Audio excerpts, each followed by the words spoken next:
आज का ये वीडियो देखते देखते हो सकता है आपकी आंखों में आंसू आ जाएं, क्योंकि आज के इस वीडियो में मैं आपको एक ऐसी रियल लाइफ स्टोरी सुनाने वाला हूँ जो किसी भी इंसान को अंदर तक हिला देने की ताकत रखती है। अगर आपको जिंदगी में कुछ उखाड़ना है तो आज का ये वीडियो गलती से भी मिस मत कर देना। 1891 में यह वो साल था जिस साल भारत भूमि पर एक ऐसे महापुरुष का जन्म हुआ जिसने जीवन भर लाचारी सहने के बाद दूसरे लाचार लोगों को लाचारी से दूर किया। बचपन से ही ये लड़का बहुत तेजस्वी और बुद्धिमान था। पिता जब आर्मी से रिटायर हुए तब उनके कुल 14 बच्चे थे, लेकिन यह बच्चा उन सब में सबसे होशियार था। बच्चे की इसी चमक को देखते हुए इतने सारे बच्चे होने के बावजूद पिता ने इसे एक अच्छा एजुकेशन देने में कोई कसर नहीं छोड़ी। बच्चा 5 साल का हुआ तो कई चुनौतियों का सामना करने के बाद स्कूल में दाखिला मिला। अब आपके दिमाग में यह सवाल जरूर आया होगा कि स्कूल में दाखिला मिलने में ऐसी कौन सी चुनौती आन पड़ी। चिंता मत कीजिए, इन सवालों को उठने दीजिए, क्योंकि जैसे जैसे कहानी आगे बढ़ेगी वैसे वैसे आपको पता चल ही जाएगा। इनकी जीवन गाथा सुनकर आपकी आंखें जरूर भर आएंगी। बच्चे ने अभी स्कूल जाना शुरू ही किया था कि उसकी माँ का देहांत हो गया। उसके बाद उसकी चाची ने उसको संभाला।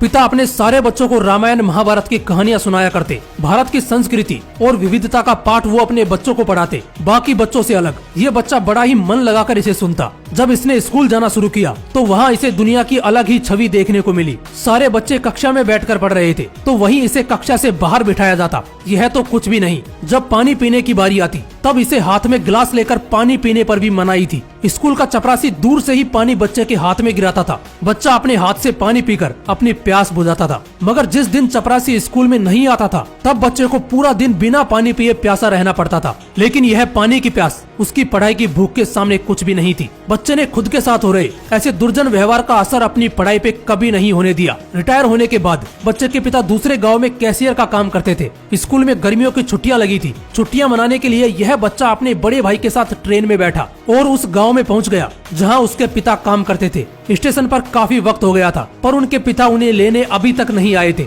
दोनों भाइयों ने बेहद साफ सुथरे कपड़े पहने हुए थे। काफी देर एक ही जगह बैठा देख स्टेशन मास्टर उनके पास आया और पूछा, बेटा तुम कौन हो और कहाँ जाना है? छोटे बच्चे ने बिना सोचे समझे बोल दिया कि हम महार हैं। स्टेशन मास्टर झट से खड़ा हुआ और उनसे दूर भागने लगा। बच्चा यही सोच रहा था कि उसके साथ ऐसा क्यों हो रहा है। उन्हें लेने उनके पिता नहीं आ पाए तो दोनों भाइयों ने खुद पिता के पास जाने का सोचा। स्टेशन के बाहर निकले तो वहाँ तांगे वाला खड़ा था, लेकिन स्टेशन पे उस तांगे वाले ने सुन लिया था कि ये दोनों बच्चे महार हैं, इसलिए तांगे वाले ने बच्चों को मना कर दिया। बच्चों ने जब 2 गुना पैसा देने की बात कही तब जाकर तांगे वाला माना, लेकिन इसमें भी एक शर्त थी, तांगा वो नहीं चलाएगा, वो बच्चे ही चलाएंगे। दोनों भाइयों ने खुद तांगा चलाया। तांगे वाला चल के उनके पीछे आ रहा था। बच्चों को उनकी मंजिल तक छोड़कर उसने तांगे को पहले धोया और बाद में उस पर चढ़कर तांगा चलाया। बच्चा अब गहरी सोच में डूब गया था कि ना तो उनके कपड़े खराब हैं, ना ही उन्होंने कोई बदतमीजी की, फिर लोग आखिर उनके साथ ऐसा क्यों कर रहे हैं। अब उसे थोड़ी पता था कि उस समय वो जिस महार जाति से बिलोंग करता था उसे तुच्छ माना जाता था। इस जाति के लोगों को टच करने से पाप मिलता है, ऐसे मनगढ़ंत लोगों के विचार थे। गाँव में जब वो बाल कटवाने जाता तो महार जाति का हवाला देते हुए उसके बाल काटने से सब इनकार कर देते थे। मजबूरी में घर पे ही उसकी बहन उसके बाल काटती थी। बच्चे ने इस तरह से हो रहे दुर्व्यवहार का कारण अपनी बहन से पूछा तो बहन ने जवाब में यह बताया कि यह परंपरा सालों से चलती आ रही है, इसमें कोई बदलाव नहीं हो सकता। बच्चे ने मन ही मन सोचा कि इसमें तो कोई तथ्य ही नहीं है। एक जात से बिलोंग करने पर कोई तुच्छ कैसे हो सकता है? इसे बदलने की जरूरत है। इतनी कम उम्र में भी कुछ ऐसे थे उस अद्भुत बालक के अद्भुत विचार। माँ के मरने के बाद सारी जिम्मेदारियां पिता के कंधों पे आने के कारण वो अपना काम और परिवार एक साथ नहीं संभाल पा रहे थे, इसलिए उन्होंने दूसरी शादी करने की बात अपने बच्चों को बताई। उस छोटे बच्चे को बहुत दुख हुआ क्योंकि वो अभी भी अपनी माँ को याद करता था। उसे लगने लगा कि अब यहाँ ठहरना ठीक नहीं है, इसलिए उसने बॉम्बे जाने का सोचा, पर उसके पास पैसे नहीं थे। उसने अपनी चाची की थैली से पैसे चुराने का सोचा, लेकिन उस थैली में एक सिक्के के सिवाय कुछ भी नहीं था। बच्चे को बहुत बुरा लगा।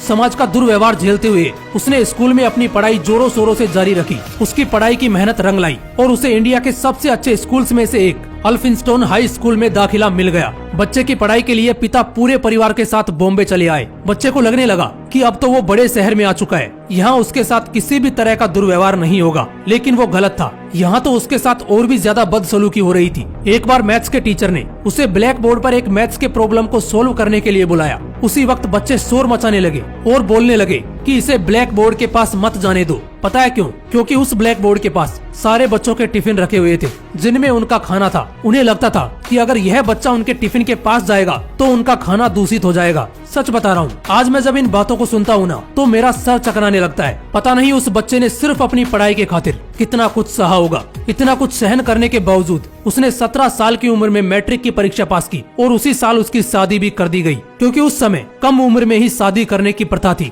शादी के बाद भी उसने अपनी पढ़ाई जारी रखी। 1912 में उसने बीए में ग्रेजुएशन पूरा किया और सिविल सेवा ज्वाइन कर ली। लेकिन ज्वाइन करने के 2 हफ्ते बाद ही उसे बॉम्बे में अपने पिता के पास जाना पड़ा, क्योंकि वो बहुत बीमार थे और कुछ ही दिनों बाद उनका देहांत हो गया। लेकिन दुनिया को अलविदा कहने से पहले उन्होंने जो अपने बेटे के लिए किया, उसी की वजह से तो आगे जाकर बेटे ने इतिहास रच दिया। बड़ौदा के महाराजा ने उस वक्त एक स्कीम लॉन्च की थी, जिसमें वो ब्रिलियंट स्टूडेंट्स को यूके और अमेरिका में पढ़ने के लिए स्कॉलरशिप प्रोवाइड करते थे। इस स्कीम में इसका भी चयन हुआ। ये लड़का न्यूयॉर्क की वर्ल्ड फेमस कोलंबिया यूनिवर्सिटी में पढ़ने के लिए अमेरिका चला गया। वो वहाँ रोज 18 घंटे पढ़ाई करता। उसे वहाँ कोई भी तंग करने वाला नहीं था। उसे फ्रीली हवा में उड़ने जैसा महसूस हो रहा था, क्योंकि अमेरिका में न तो कोई जाति के बारे में पूछने वाला था और न ही भेदभाव करने वाला। उसने बस 2 सालों में ही अपना एमए और उसके बाद पीएचडी भी कंप्लीट कर ली। उसके बाद वो लंदन स्कूल ऑफ इकोनॉमिक्स को ज्वाइन करने के लिए इंग्लैंड पहुंच गया। लेकिन स्कॉलरशिप बीच में ही खत्म हो गई और पढ़ाई को बीच में छोड़कर उसे वापस इंडिया आना पड़ा। इतने साल बाहर फ्रीली होने के कारण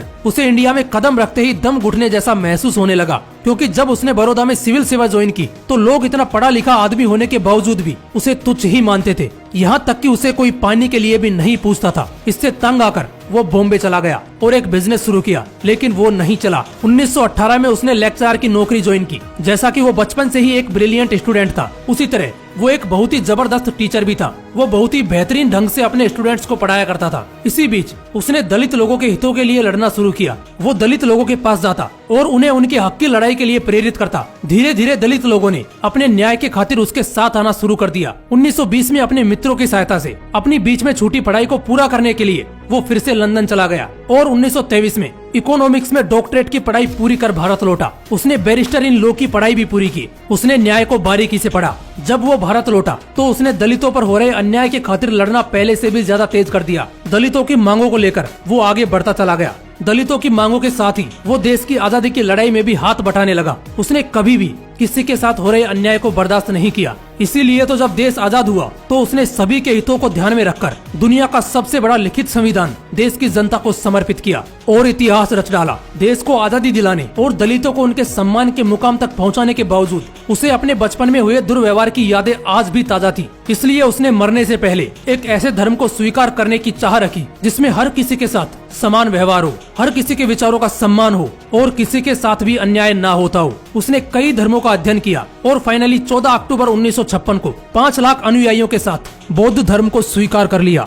लेकिन उसके बाद से ही उनकी हेल्थ बिगड़ती चली गई और 6 दिसंबर 1956 को उन्होंने इस दुनिया को अलविदा कह दिया। दोस्तों, ये थी खुद दुखों को सहकर दूसरों को दुख की घड़ियों से बाहर निकालने वाले भारत माता के सपूत भारत रत्न डॉक्टर बाबा साहेब भीमराव अंबेडकर की महान चरित्र गाथा। आज 140 करोड़ की विविधता से भरी जनसंख्या इस देश में सम्मान के साथ समानता से जीवन व्यतीत कर रही है। यह बाबा साहेब द्वारा लिखे गए दुनिया के सबसे बड़े संविधान की बदौलत ही है। अंग्रेजों के घर में जाकर पढ़ाई करके उन्हीं को अपने देश से बाहर फेंकने में अपना बहुत बड़ा योगदान देने वाले इस महामानव को हमारा कोटि कोटि प्रणाम।